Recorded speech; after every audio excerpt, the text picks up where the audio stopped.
All right, everybody, let's go do this. Let's go make that money. Not many yards to do today, just about 5 or 6, I think. I'll be able to get those done in like 3 hours. So, it's not too terrible at all. Let's go get at it.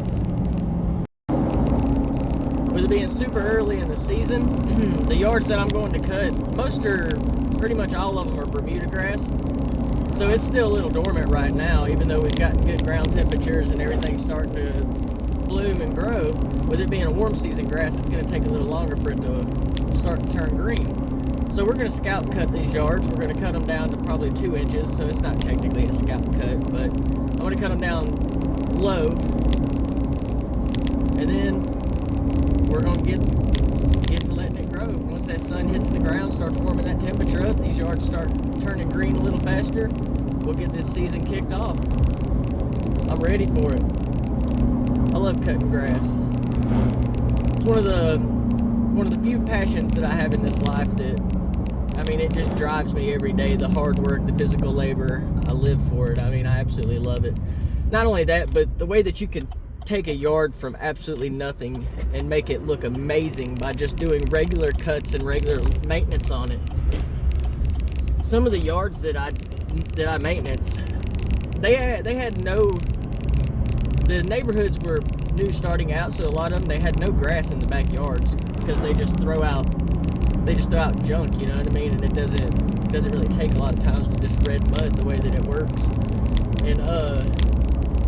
And so you can tell over the last 3-4 seasons that I've been mowing some of these yards, just the gradual growth of the spread of the Bermuda itself and or the centipede, and it just crawls and creeps across the ground and gets into the corners of fences and stuff like that where it needs to be. And these clients are really happy on the progress of their yard and stuff, even though nobody actually wants to pay for proper maintenance as far as like laying seed, doing like, all right, beginning of the years, you know what I mean, Bermuda yards, you should be doing scalp cuts, you know what I mean, you should be doing your thatching, you should be clearing the ground off, you know what I mean, like getting prepared to lay seed later on in the season and stuff. Nobody ever does any of this stuff though, you know, they just want you to come in, cut. They don't care about thatch, you know what I mean, they just want you to try and make the yard look good. So with what I try to do is I try to make the yard look amazing from nothing, and just giving regular cuts and cutting at a proper height for the season from the cooler temps on up to the warmer temps, you know what I mean, the way that I like to start my Bermuda down here in the south, and it seems to work very well with me. Other people might have a different opinion. Their stuff might work for them, but I've noticed that if you try to cut Bermuda all year on some of these yards at just 1.5 inches to 2 inches and just scalp cut it, because a lot of people down here in the south, they just want it cut to the ground. That's what they'll tell you, cut it to the ground. If you cut it in like 2 inches, they're like, that's too high. But their yard will be yellow a lot of the year, like half the yard will still be slightly yellowish, and it doesn't look good to me. I want a nice green, lush lawn. And so I'll take and start out at 1.5 to 2 inches on what I call the scalp cut for these folks, because they don't get proper maintenance for what a scalp cut really is. And but I'll do that, and then I will gradually through the season, I will take the deck height up instead of just keeping it at the same. So by the end of the season, your yard is probably being mowed at a 3.25 inch deck height to a 3.5. And I know that seems long for Bermuda grass, and it really is. But these folks don't water their yards. They don't, even though they have irrigation, they don't water, they don't lay it, they don't do any kind of fertilizer, they don't do anything to get the yard 100% at all. So it's all up to me on trying to do it as far as just deck height, running the mower proper, keeping the yard clean, you know what I mean, all of the basics really. And so with raising that deck height through the season, I noticed that you can tell there's a major difference between the lawns that I mow and then the neighbor that wants to keep their yard at a certain deck height all year because they think that's proper for it, or that's just what they like. And you can tell visibly the greener difference in the grass, the healthier look of the grass. Not only that, but I'll start out my season mowing bi-weekly for these clients, and I explain to them to help with maintenance and the stress on the grass, because you don't want to cut no more than, you know what I mean, just want to cut the top of the blade of grass off. If you cut more than that, you're going to stress your yard, really. I mean, people don't understand this, but you're really stressing your yard.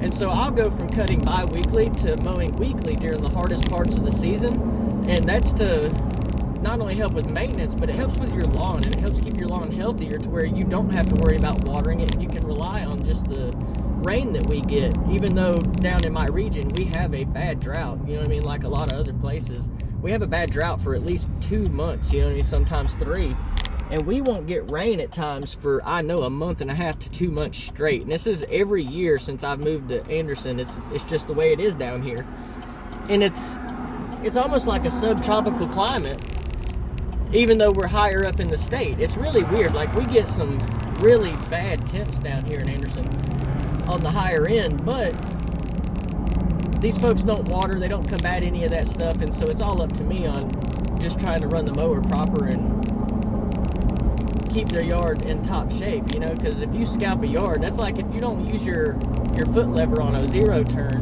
when you're cresting a hill and you scalp that hill, a client could fire you for it, because it's not only going to make their yard look terrible, it leaves a big brown spot, you can see where the blade hit it, but it might take 2 or 3 weeks, you know what I mean, maybe 4 weeks if we get rain. If not, it's just going to take longer to come back in, and these people, they might fire you, or, you know what I mean, try and hire another mowing company or what have you, because you scalped their yard and you didn't properly use your foot pedal like you should have when you were cresting that hill to keep the grass all at the same height.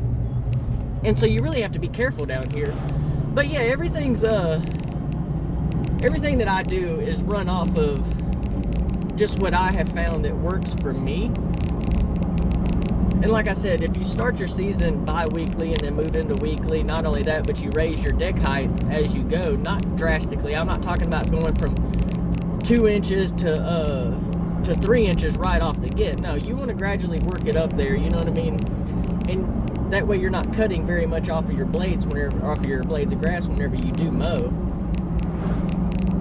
because you can tell a major difference between an every 2-week cut versus an every week cut.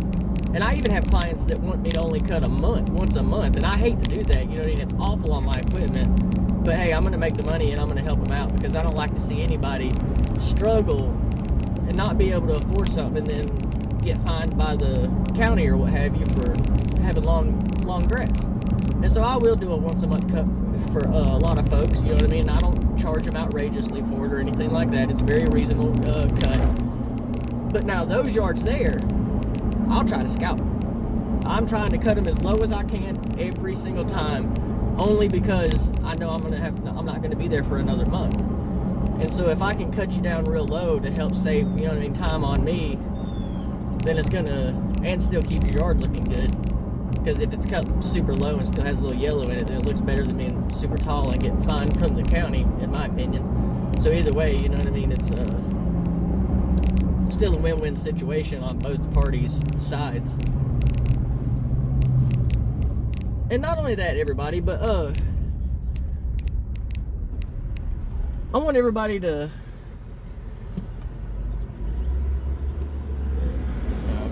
Go on ahead.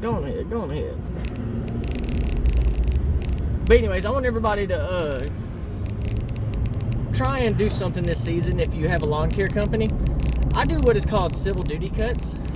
And if there is somebody that contacts me and they absolutely have no physical ability to get out into their lawn and take care of their lawn as far as maintenance goes, just mowing in general, because they may be in a wheelchair, you know what I mean, or something like that, she's, you know what I mean, it might be an older lady or something like that. Like, there's no telling what the issue is. But if they can't physically get out into their yard and service the yard themselves, and they can't afford to pay you to do it for free for a season. Like, it's not going to kill you to mow a yard for free for a season. Do your civil duty, save them people some time, save them some money, and guess what? The next season, whenever they need you, they're more than likely going to pay you a very good price per month to do the lawn, because you helped them out for an entire year. I do this every year. I find somebody that needs a cut, you know what I mean, that drastically needs it. Like one lady I started out, she had 2.5 foot tall grass. I only cut the yard once a month, even whenever she pays for it, I cut it once a month.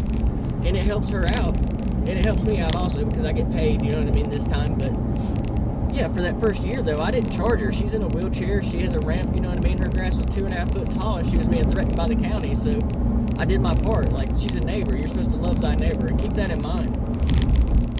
You live in the greatest country in the world. Respect your neighbors. Like, everybody that lives here in this country, they work a hard, good job. You know what I mean? Like, they deserve a little respect. Like, some people, they go through changes in life where stuff happens and they need a little help on the back end. So, you know, build your karma, because you never know, that might be you one day.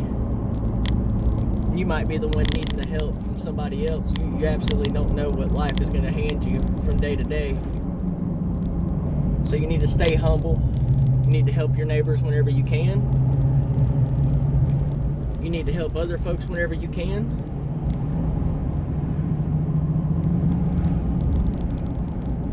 And just try to build your life.